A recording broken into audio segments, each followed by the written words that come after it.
Adelante, doctor. Gracias, doctor Narváez. Para mí realmente es un grato placer poder empezar nuestro ciclo de conferencias presentándolo a un colega amigo, el doctor Iván Castillo, excelente neurocirujano, uno de los mejores en Puntal, en Tarija. Él ha hecho su especialidad en la Argentina, además tratándose de esta asociación, él ha hecho el curso y la Universidad de Salamanca, así que el doctor está imbuido en el tratamiento del dolor, es como Pepo, especialista en cirugía de columna, y para nosotros pues es realmente un placer presentarlo. Nos va a presentar dolor lumbar y radicular con bloqueos que él está introduciendo en Tarija, realmente ya es conocido a nivel nacional. Iván, estimado Iván, te doy la palabra y muy bienvenido, y esperamos tenerte ya en nuestra asociación. Muchas gracias. Bienvenido, Iván. Muchas gracias, buenas noches, muchas gracias por la invitación al doctor Narváez, al doctor Ramiro Alvarado. Para mí es un placer estar acá. Pensamos que íbamos a comer un asado, pero bueno, tenemos que charlar seriamente. El tema que voy a presentar es un tema cortito y sencillo de entender, que consiste en la administración de corticoides y anestésicos locales para bloquear el dolor de la patología espinal. ¿De acuerdo? La primera referencia que se hizo del uso de corticoides para el tratamiento del dolor crónico data del siglo pasado, en 1901. Sicar y Pasquier fueron los primeros médicos que utilizaron los corticoides de depósito para poder hacer el tratamiento del dolor crónico, fundamentalmente en pacientes con patología de columna y con patología de cadera. En 1952, Roberts y Capra fueron los que utilizaron por primera vez el uso de corticoides para el dolor radicular. ¿De acuerdo?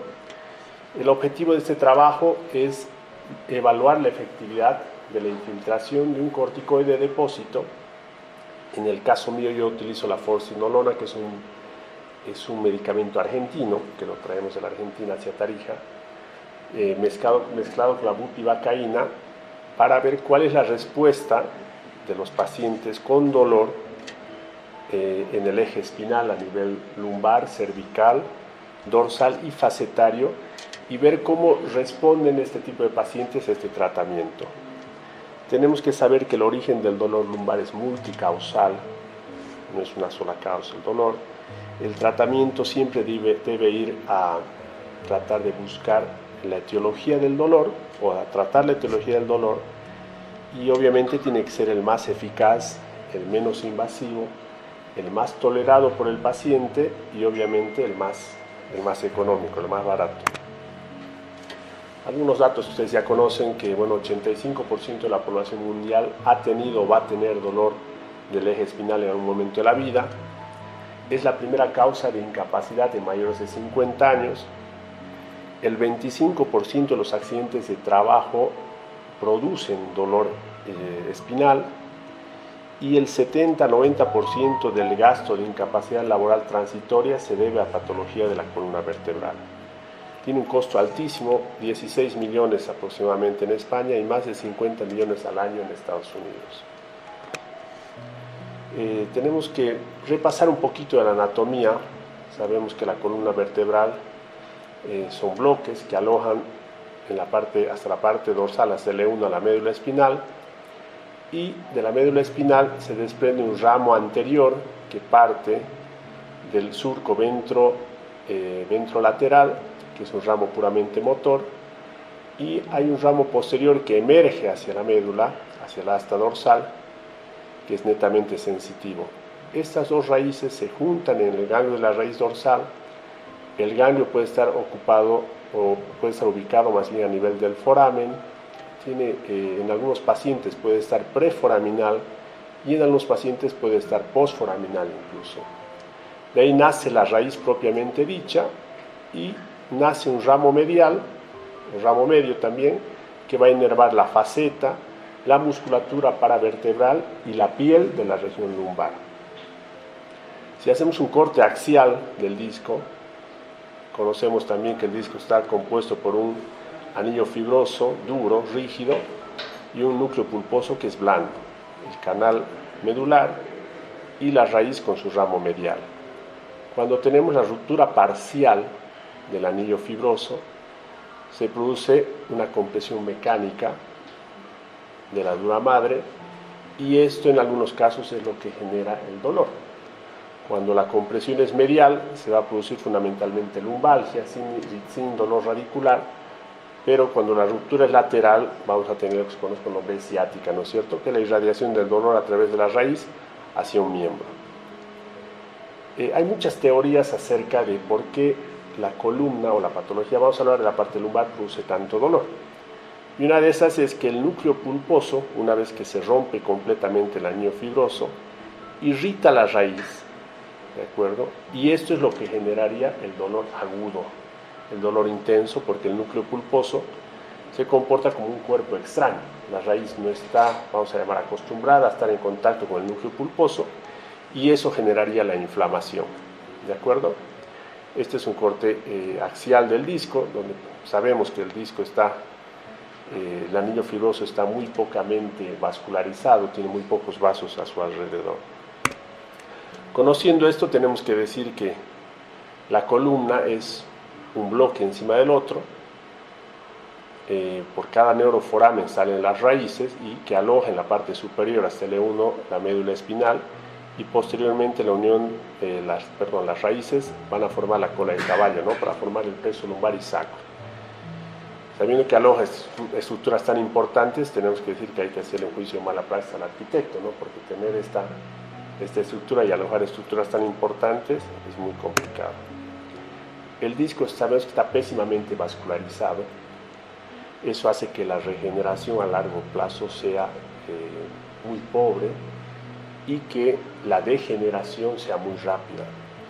Se sabe hoy en día que el disco se nutre por difusión, por los emplés de la columna, y actualmente se está usando, en el caso, hace poco estuve en España, se está usando mucho el ozono con plasma rico en plaquetas, pero ya no a nivel intradiscal, sino más bien por vía transpedicular.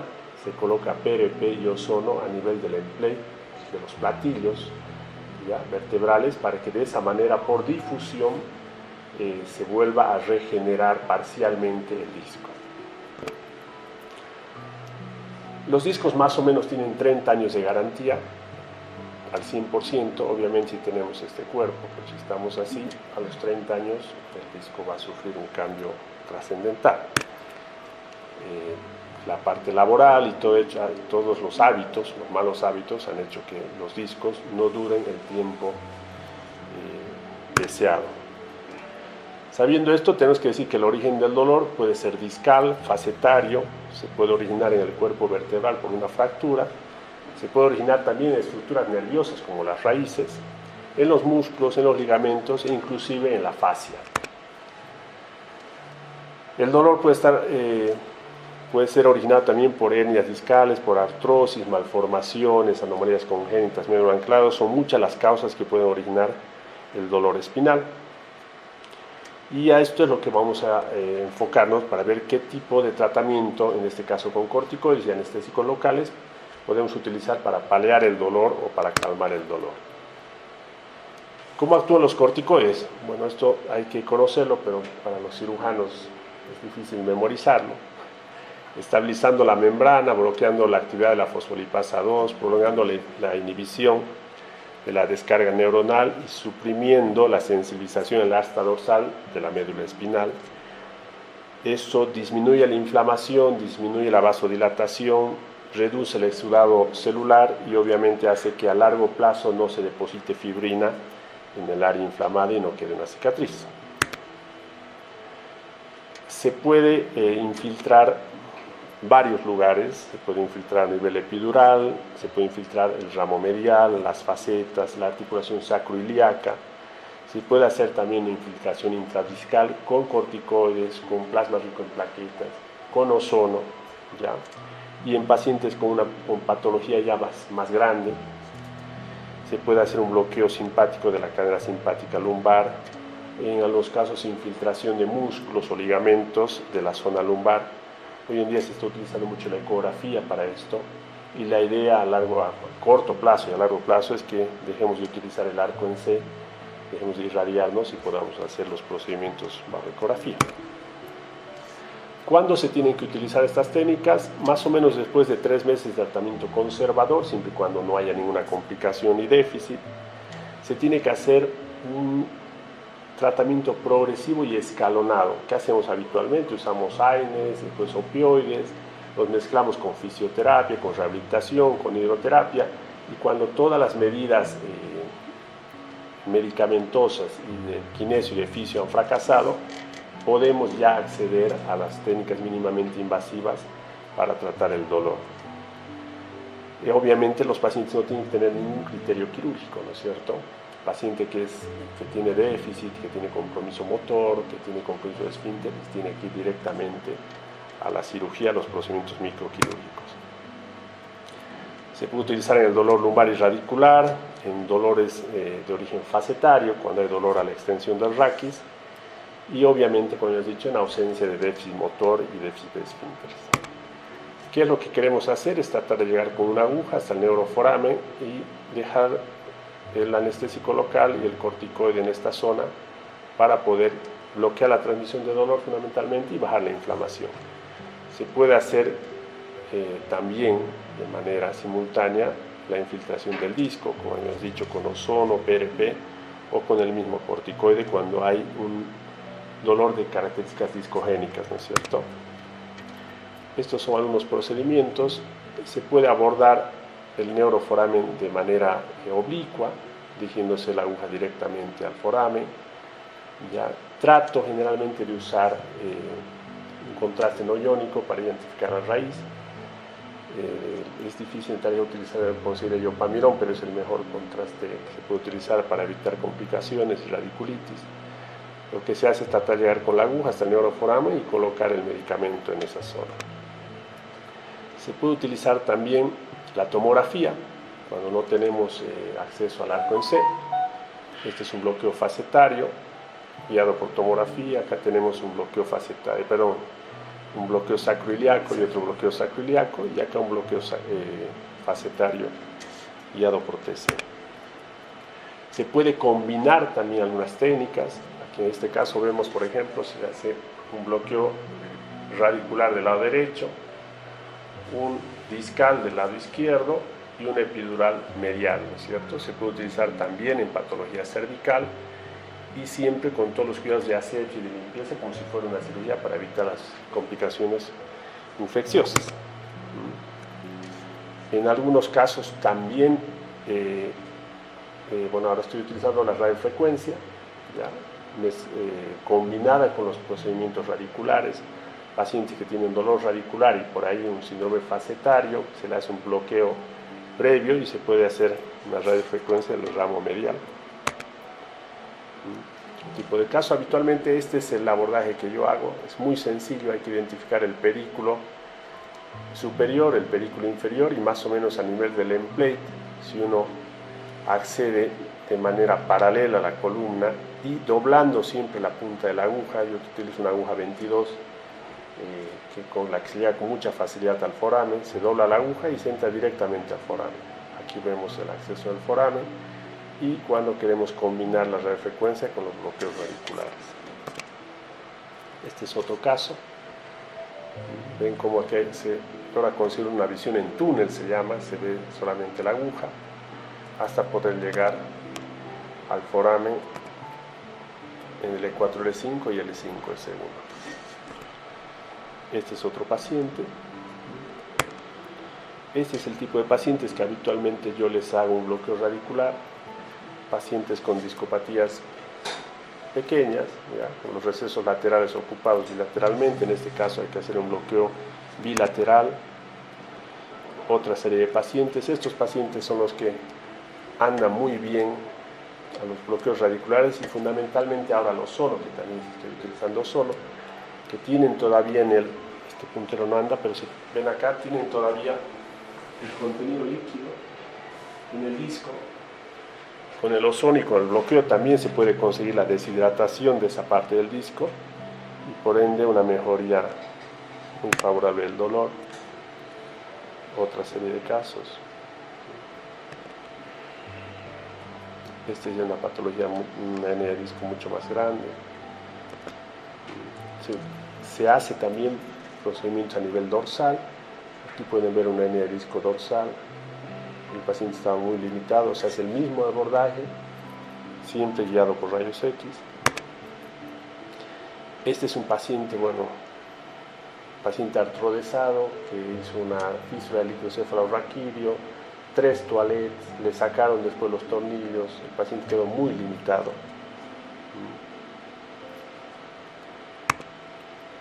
Miren el canal estrecho severo, así quedó después de la cirugía.